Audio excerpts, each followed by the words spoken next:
Hello, San Juan County. It is Friday, the 9th of August, and we have a special last-minute guest here. Thanks for coming in. This is Dr. Raul Garcia, I say it right, and you are running for the U.S. Senate as a Republican in Washington. Good for you. You like challenges, right? Yes, sir. Thank you for the opportunity. Yeah, well, thanks for coming in. You're here for a big event in Roche Harbor tonight. Is Reichert coming too? Yes. Yeah, big deal. So there's a lot of excitement in the Republicans here in the islands, and this is your first time here. First time. Yeah. What's your first impression in the first 10 minutes? I think it's lovely. It's a great retreat. It's peaceful. You connect with nature. Yeah. Very positive experience. Good. All around. Well, yeah. hopefully you have to leave right away, or can you stay around for a little bit? We're going to stay tonight. Good. So I'm looking forward to that. Good. Excellent. Yeah. All right. Well, Doctor, you're running for the U.S. Senate. And would this be your first political race? No, I actually had an idealistic 10-week race for governor back in 2020, where I thought that I could win a state election in 10 weeks, and obviously that didn't happen. But what it did was that it woke my family up to the fact that you really can make a lot of change in public service if you do it right. And we stayed involved, and this opportunity came to run for the U.S. Senate. I did have the honor in my life to work for Senator Bob Dole. Really? Yeah.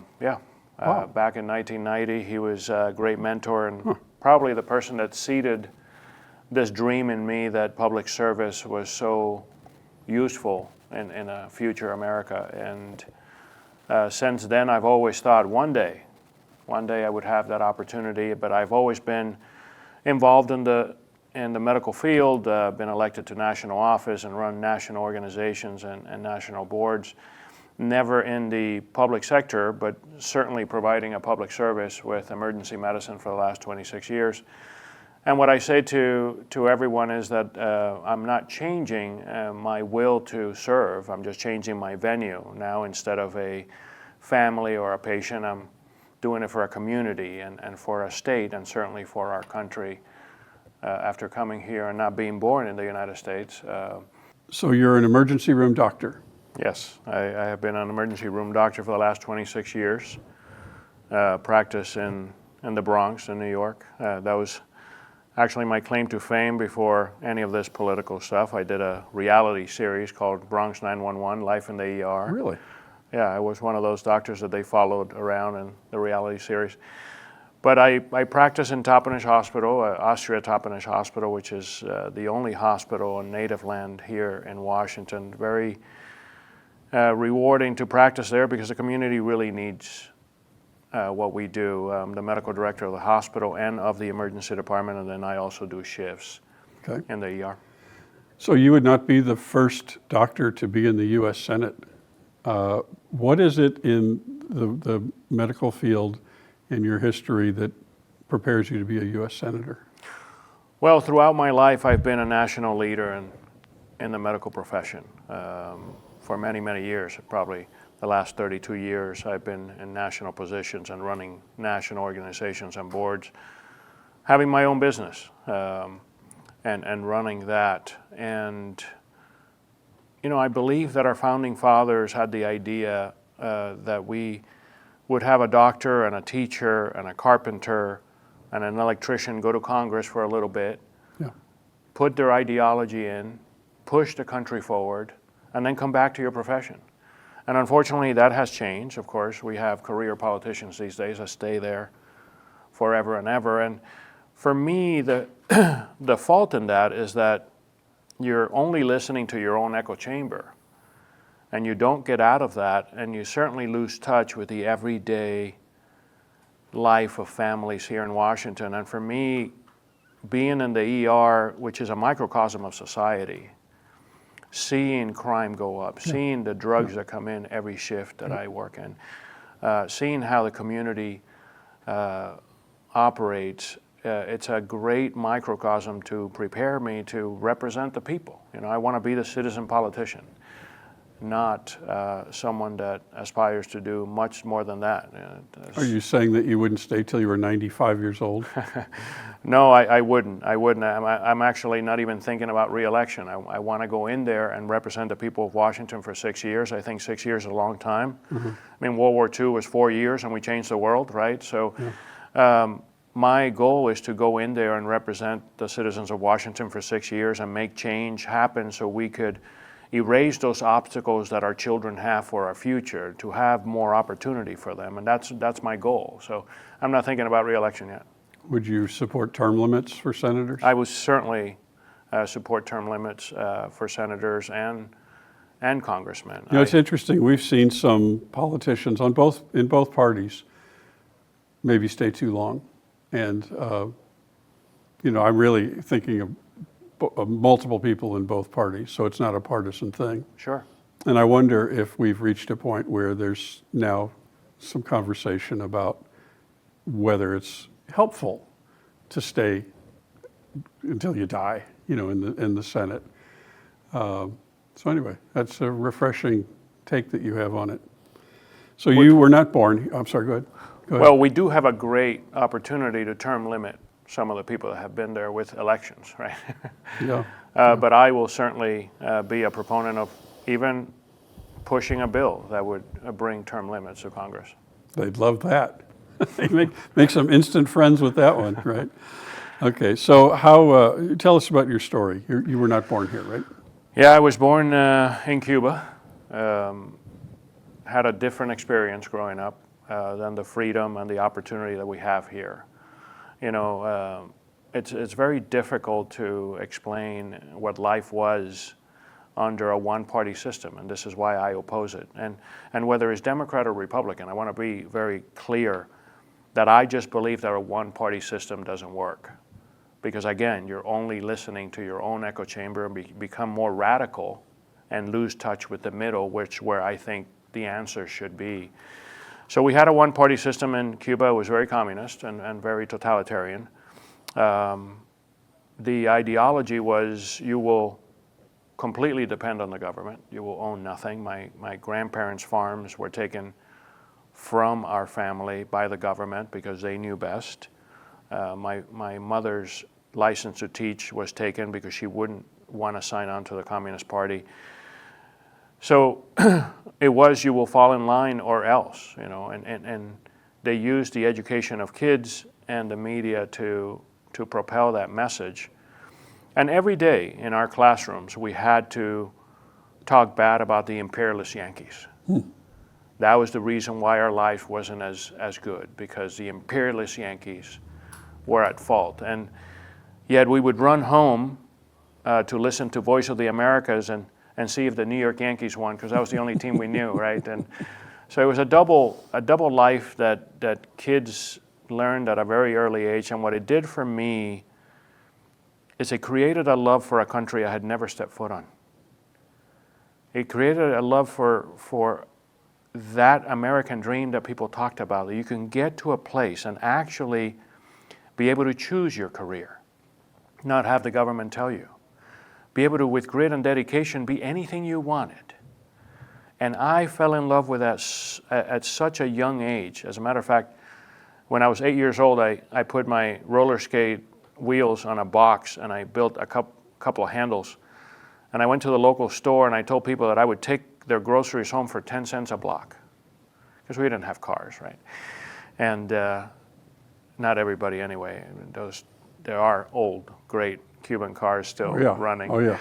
But that first day, I got about $5 and I was 8 years old. And I came home. Capitalism in your blood. I came home screaming, "I'm living the American dream," you know. And my mother slapped me very promptly and said, "Don't ever say that again, or they're going to put me in jail." And it was a complete state where you could not speak your mind. You had to fall in line. And even when I was leaving Cuba, they stopped me at the airport.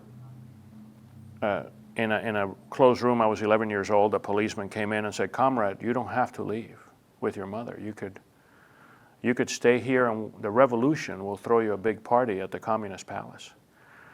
And I said, no, I'm going with my mom. And I got to tell you, that Iberian flight to Spain was unforgettable. To get to Spain and to see such abundance, to see such great opportunity. I was telling a friend this morning that my mother saw a row of fruit and could not stop sobbing because of what we experience in Cuba. So getting to America was very special. I already loved America. And so now to have the great honor to be able to pay back this country for everything it's done for me as a United States Senator, there's no better place in my life. I mean, seriously, there's no bigger honor for me than to serve the people of Washington in that place as a United States Senator. You're good at this. You do this quite well. That's a very good speaker. So you go from Cuba to Spain, and then is that just a way to get to the U.S., or did you spend some time in Spain? Yeah, we spent the time in Spain that it took for the Catholic Church to ask for our political asylum. Okay. So back before Bill Clinton, any Cuban that was outside of Cuba was granted political asylum. You just had to wait your turn to come in here. We came into the United States as permanent residents immediately. I remember landing in JFK, and they gave us our permanent resident card that would never expire. We would always be permanent residents. And that was such a proud moment, and of course a big crowd in Miami where all the Cubans are. That's where we landed and grew my childhood years, my high school. I went to the University of Miami. As a matter of fact, I was there when we shared the last national championship with the Huskies back in 1991. I guess foreshadowing of my future, that somehow I was linked to Washington. And then went on to medical school in New York, came to Washington on a task to help build the first medical school in 60 years in the Pacific Northwest. Wow, really? And the first time, it's just funny, the first time they told me, would you go to Washington and help build this school? I said, no, it rains there all the time. Why would I go there? And they said, no, this is Yakima. Yeah. It's like Vegas. It's totally different. Yeah. It's not bad. So came to Yakima back in 2017 with the thought that I would go back to the East Coast because America runs on East Coast time, and everybody knows that, right? And then you get here and you fall in love with the greatest place on earth, and that's why I'm here. So you don't take all this for granted the way people born here do, I would assume. You've lived two nearly opposite lives in your life. I am grateful every day Yeah. for the opportunity that I have had, and I want to preserve that for our children. Yeah. I appreciate seeing America through your eyes, because it's a different perspective. Well, what I tell people that it's my story is no different than maybe not yours, but your ancestors. Mm-hmm. Right? That fire within us to get to a place that was better than the one that we came from, that had more opportunity, that had more future for our families, that fire that your ancestors had, that everybody's ancestors had to get here, that I had as a kid, that my mother had to come here and work 3 jobs, that fire, the beauty of America is that fire built the greatest country in the world. Yeah, yeah. It's a giant question. I don't even know how to ask the question, but you have such a unique perspective on immigration. Mm-hmm. Could you give us the short version of what you think should be done with immigration here? Sure. I think that we unfortunately have made a big bureaucracy of the legal immigration system nowadays, and we need to simplify it. We need to revamp it and simplify it as it once was when I came to this country, and not make it as difficult as it is now through all the bureaucracy that we put in it. And I think that we will eliminate less immigration that's illegal if we do that. This country is a country of immigrants, and I will always support 100% for the rest of the United States life that we need to be a country of immigrants. That is what made us, that's what made us strong. all the different ideologies and the melting pot to create this greatest country in the world. So I will always support that. You know, we do have a problem in our border. I do believe that every sovereign nation should have the right to vet who comes in and out of their country. And once you lose that vetting, then you're no longer sovereign. And not only do we not have the discipline and leadership right now to vet it, but we're letting crime and drugs freely flow, which is really visceral for me because I see it in the emergency department, right? I believe that we need to be able to vet who comes in and out of our country. Now, there are some people, and I feel strongly about this, that were not 18 years of age and their parents brought them over illegally. And these kids have grown here in America. These kids had an education in America. These kids have now jobs. Some of them own businesses. Some of them have grown to have the kids of their own and send them to school.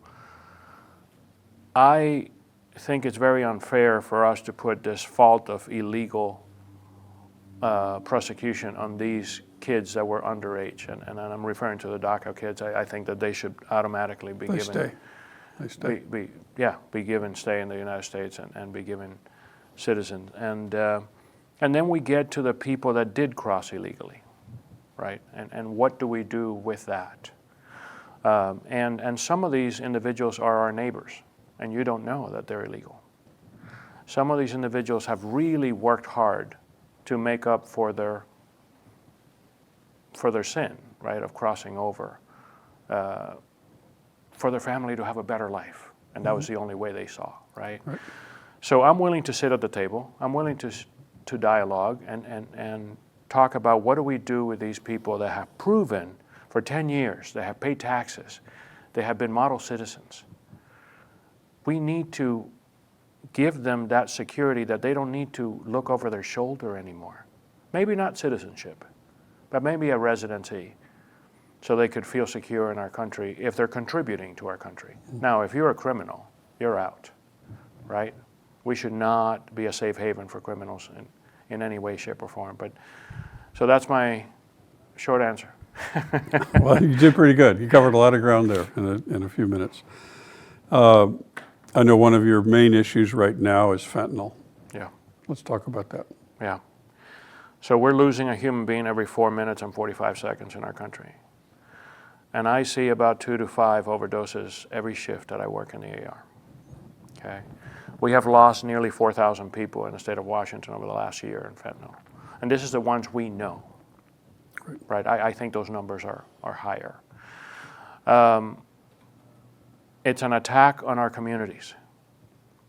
It does not discriminate whether we're Democrat or Republican, rich or poor, whatever religion, whatever ideology we have. You know, my wife and I almost lost our oldest son to fentanyl. I see it every day as a doctor, and I feel that we need to say enough, and we need to take drastic measures, and that's why I've said, as your next United States Senator, we will pass the Americans Against Fentanyl Act, which will give felony charges to drug dealers and get them into prison. And we need to have involuntary mandatory rehab, comprehensive rehab, that is well thought out, that is by the medical profession, that is not 30 days and you're out. Because I could tell you as a physician that these individuals, their brain will control them for 28 days past their last use. And that control tells them that they could lie, cheat, and steal to get that next fix, or they die. And they really, truly believe that. So they will lie to the police officer, to the judge, they will lie to the doctor, to their parents, right? We need to get a comprehensive rehab where we open our hearts and arms to these individuals and say, we're going to have mental health available, we're going to have counseling, we're going to have drug addiction rehab, and we're going to have relationships with businesses and tech colleges and even universities that will want to take these graduates out of this rehabilitation programs and bring them back into society. So you want this to be federal law? I do, because then the U.S. Attorney's Office power will back each state, right? We could come and help each state through the U.S. Attorney's Office, prosecute these people, clean our streets, and be harsh on the supplier. Okay, I think that that's where the pitfall was in the 80s when we had the war on drugs and we concentrated a lot on the addicts. And we didn't really let the medical field concentrate on the addicts. It was more prosecution of addiction. I think that that's wrong. I think the prosecution needs to be harsh on the supplier. Mm-hmm. And then we need to let the medical profession treat this as a medical emergency, the addiction problem that we have in this country.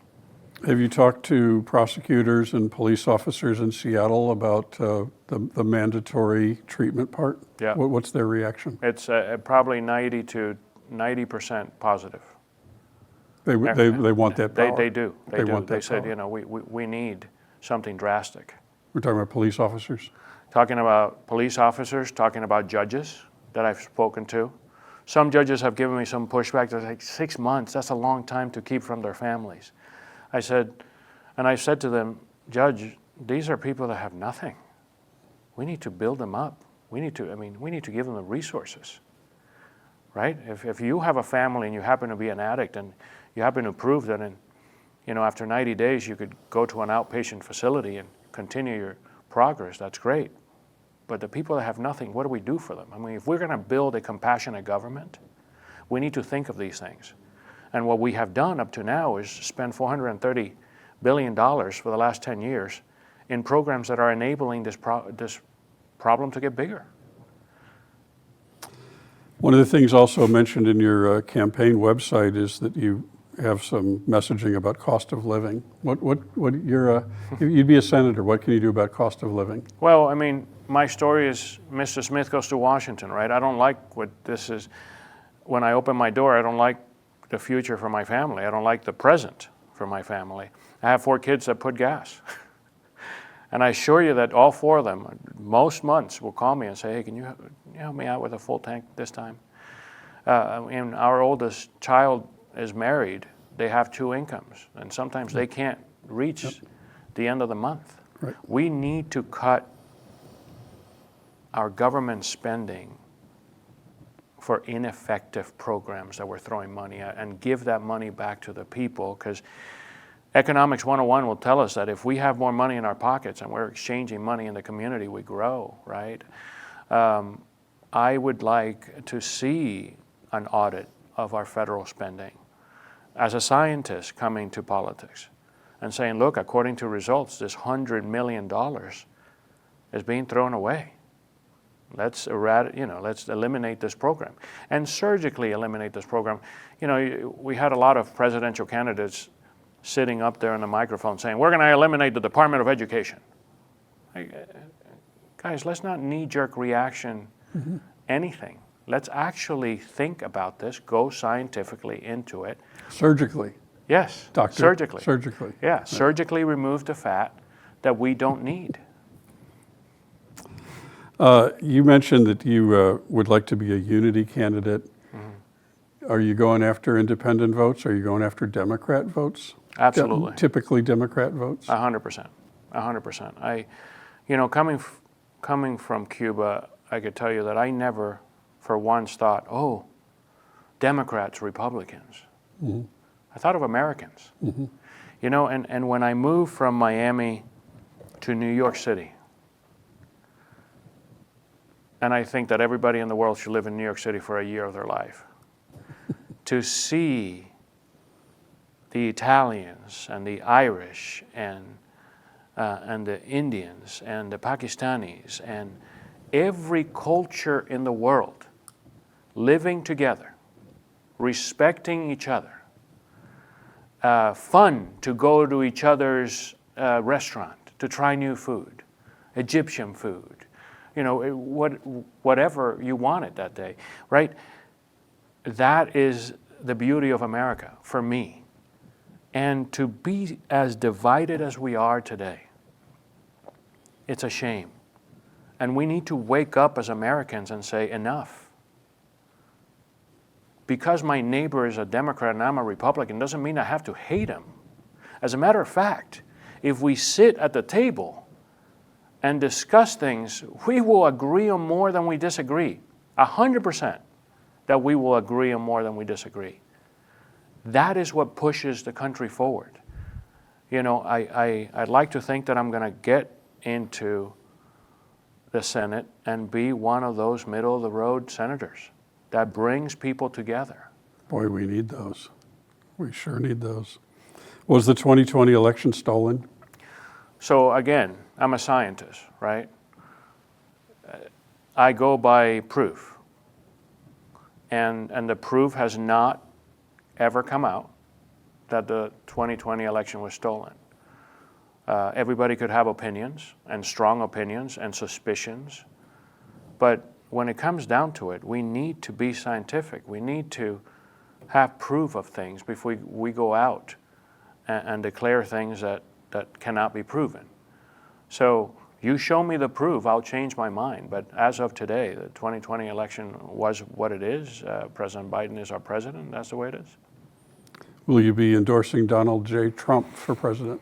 I have said that, you know, if I'm going to be true to unity, if I'm going to have a unifying message, I am not going to get involved in the most divisive topic in America today.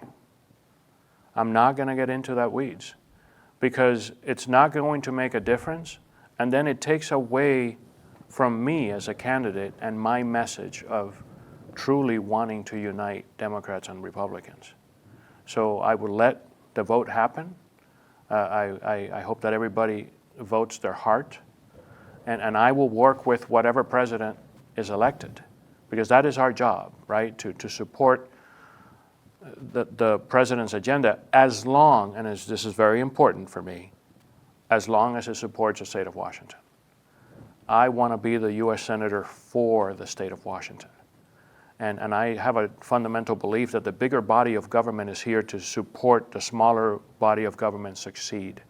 So my job as a U.S. Senator is to make sure that the governor of the state of Washington succeeds at all costs.